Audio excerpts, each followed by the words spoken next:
Hola, bienvenida y bienvenido en este nuevo vídeo.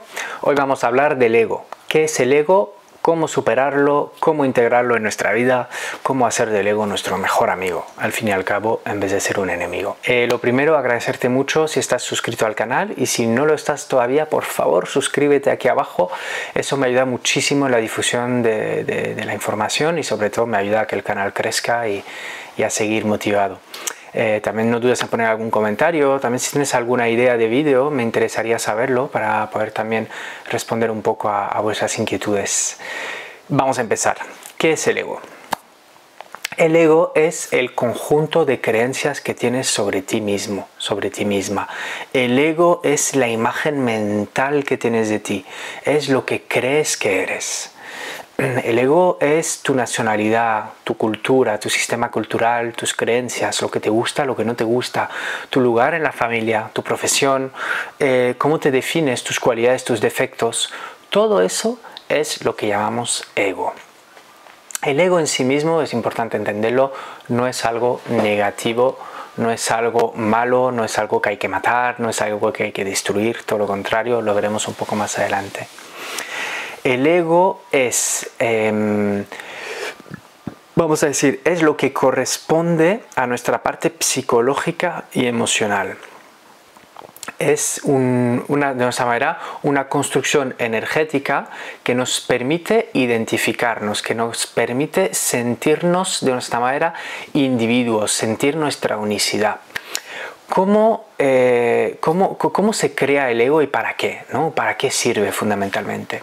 El ego tiene dos funciones, y la primera es que tú puedas diferenciarte del mundo exterior. Ya sabemos que un bebé, cuando es muy pequeñito, no se diferencia de su madre, no sabe que es un ser diferente de su madre, se siente como una extensión.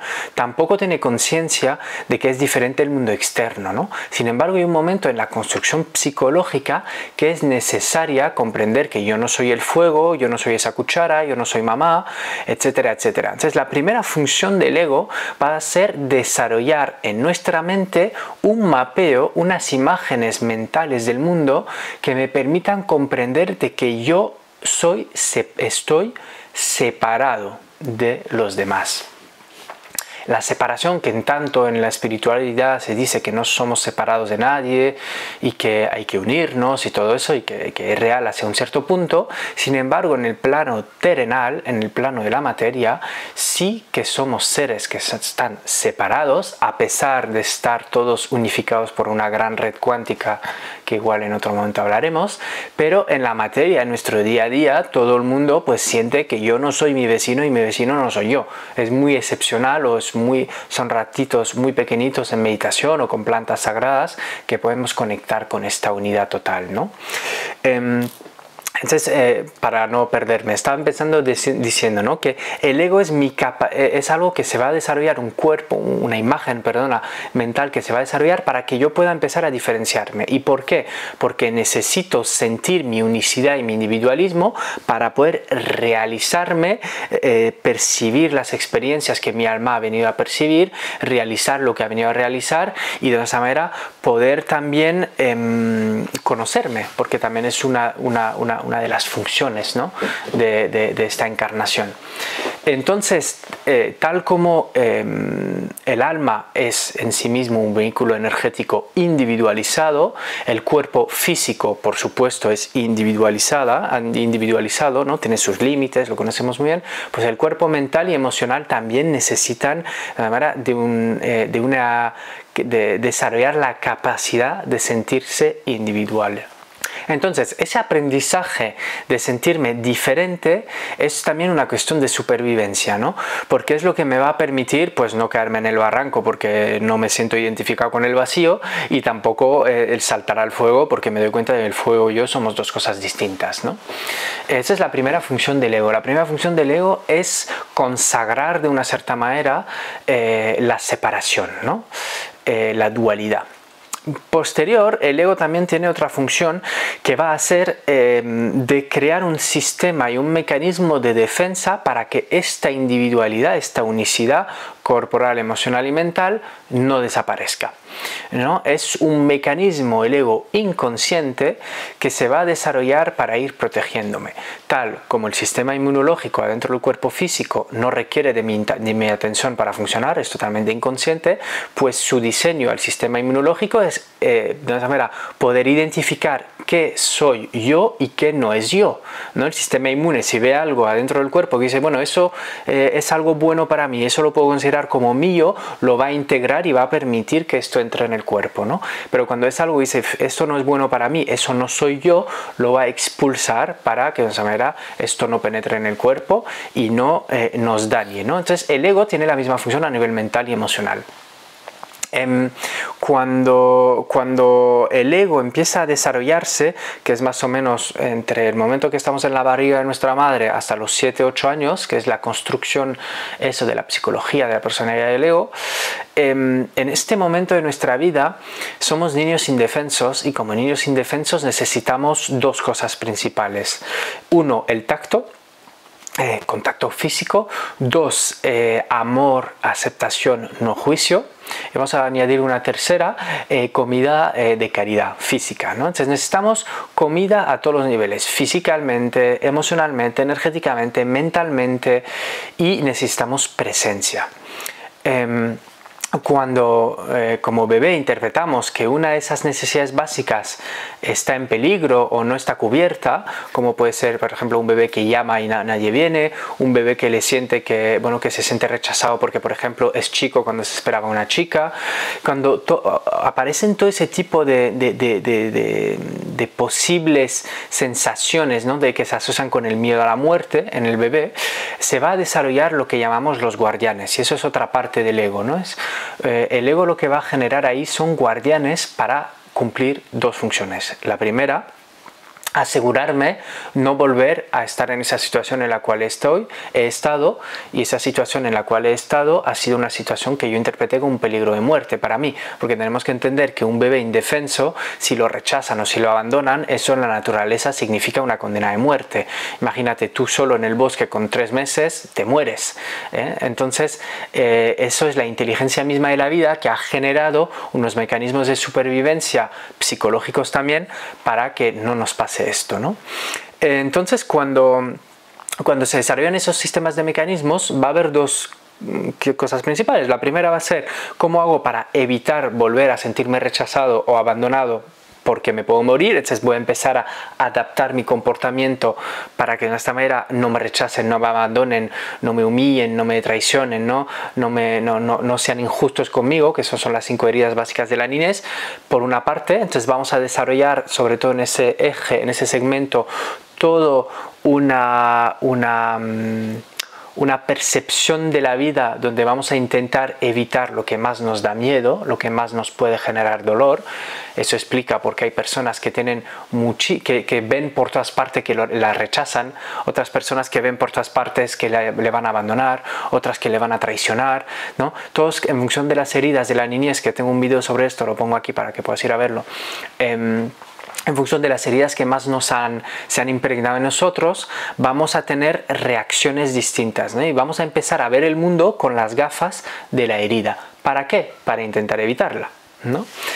Entonces, eso es una de las primeras cosas. Luego, la segunda, lo que van a hacer esos guardianes una vez que están instalados, aparte de intentar hacernos evitar la situación, es que si la situación ocurre, tener mecanismos de respuesta automatizados para asegurar mi supervivencia.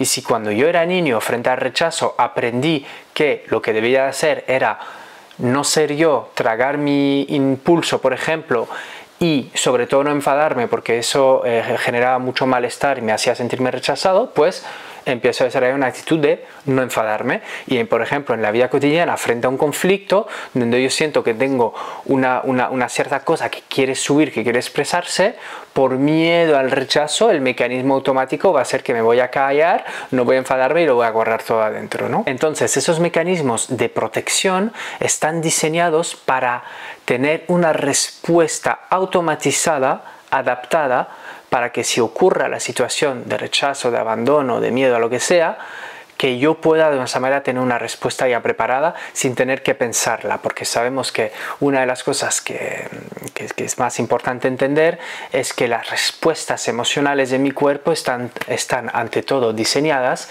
para no tener que pensar en una situación de peligro y poder reaccionar de la manera más rápida posible. Ahora, ¿dónde viene el conflicto? Bueno, pues el conflicto nace en que todas esas respuestas, todas esas adaptaciones las hemos ido desarrollando en una edad muy temprana, cuando éramos niños. ¿Y qué pasa con la mayoría de los adultos en nuestra vida cotidiana? ¿Qué pasa con el ego? Como os he dicho antes, el ego no se trata de suprimirlo, de matarlo, de condenarlo. El ego necesita crecer, necesita convertirse en un adulto. Y eso es lo que no está pasando en casi nadie. Todo el mundo andamos con unos egos infantiles. Por eso el ego genera tantos problemas, porque es infantil. E incluso si tú te sientes muy adulto, muy lo que tú quieras, estás dominado por reacciones infantiles internamente.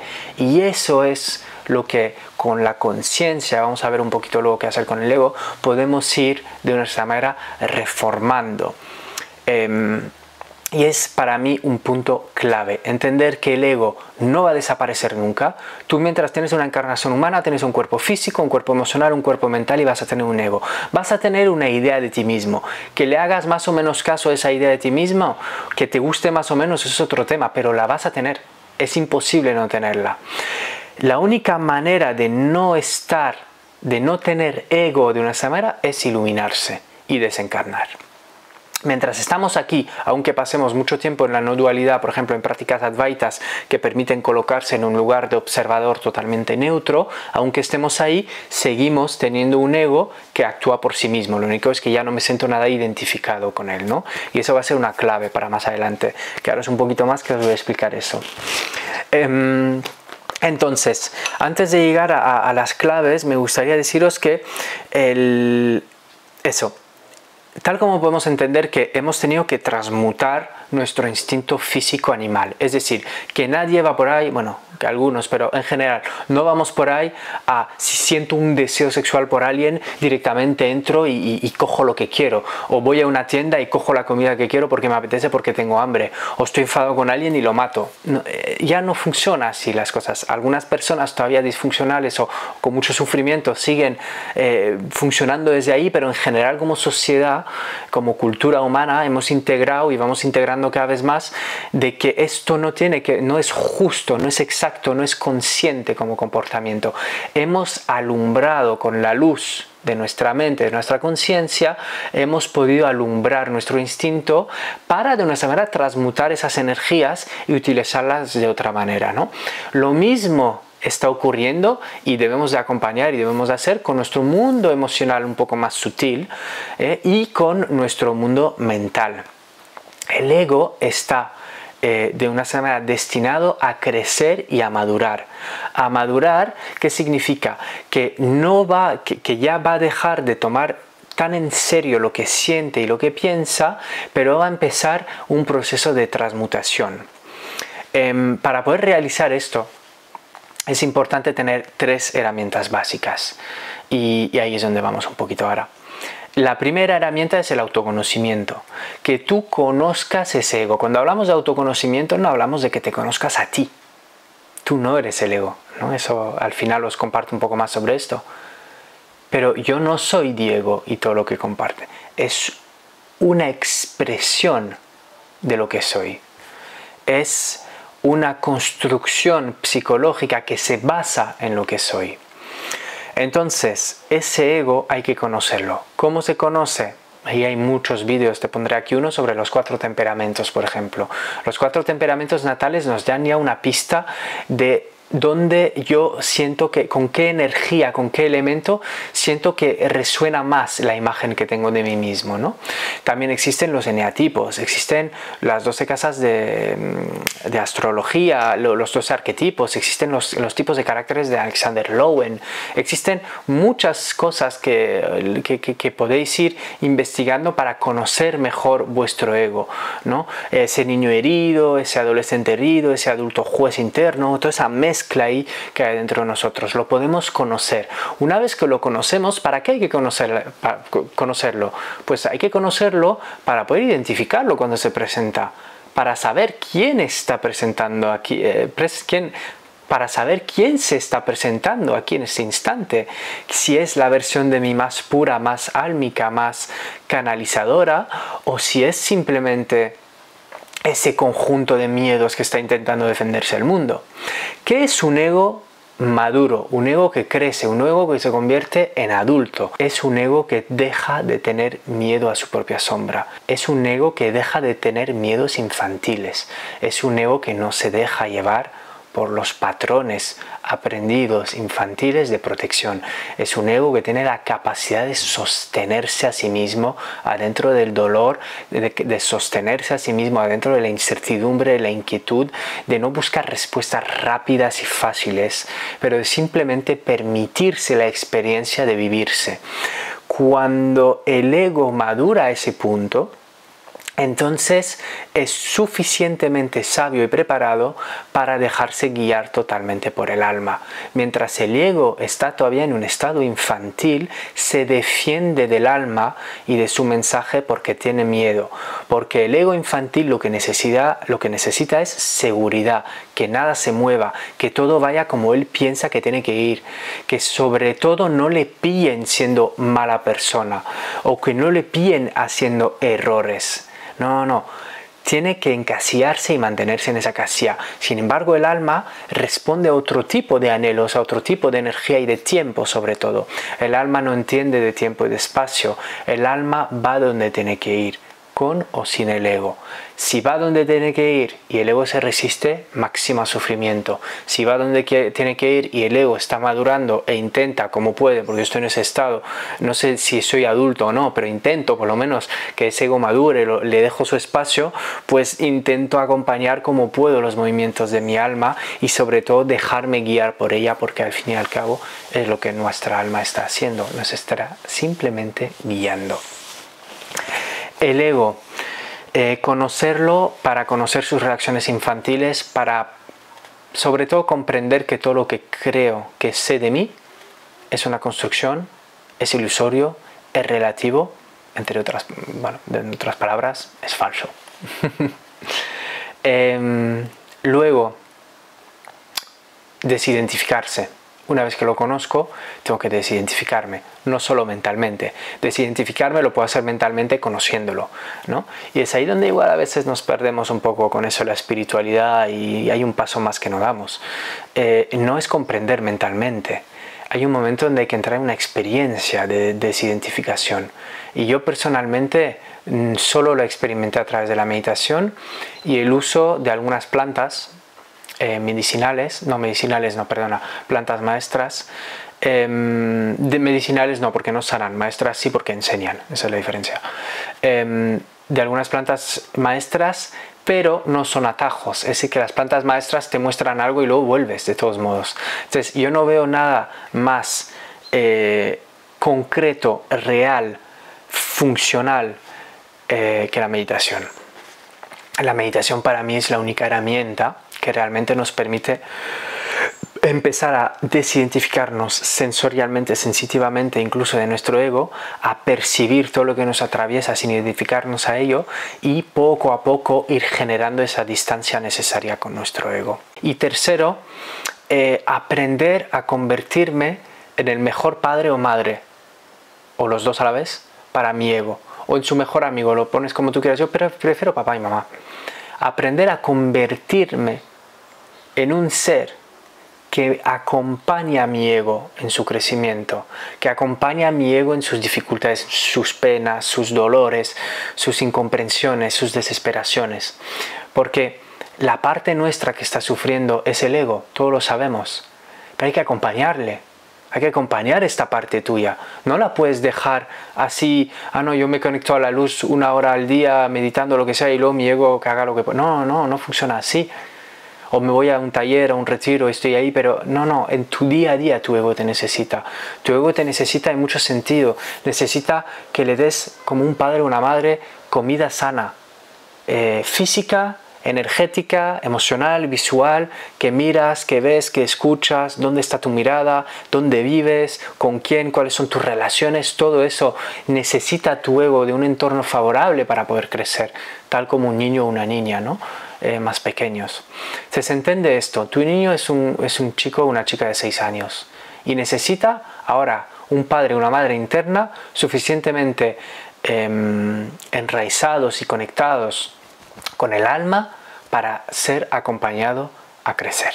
Bueno, entre otras palabras, eso se llama un trabajo de amor propio. El trabajo del amor propio pues es aprender a amar su ego y acompañarlo en su crecimiento. Resumen de todo, tu ego no es tu enemigo. Tu ego no es algo contra el cual hay que pelear. Tu ego es algo necesario, que ha sido creado, que tiene una función. Primero, la de separarte para que tú puedas tener tu experiencia en la humanidad. Y segundo, para protegerte. Hay que comprender una cosa, bajando la conciencia del ser y el amor del alma, comprender dos cosas. Uno, no somos separados. Y puedes vivir la experiencia humana sintiéndote unido, aunque estés separado físicamente, emocionalmente y psicológicamente. Hay posibilidad de abrir y cerrar, ¿no? En la vida humana la dualidad es muy importante. No todo cerrado, no todo abierto. No me confundo con la totalidad y tampoco estoy solo yo conmigo, ¿no? Es ese abrir y cerrar.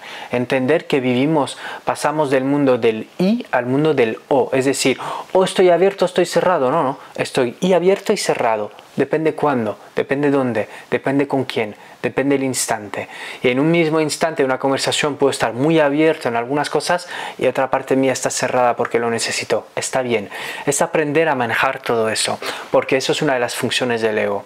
Entonces, aprender a manejar esta noción de estar separado o unido. Y segundo, es todo ese mecanismo, como hemos dicho, que su mecanismo es el tema de defenderme, ¿no?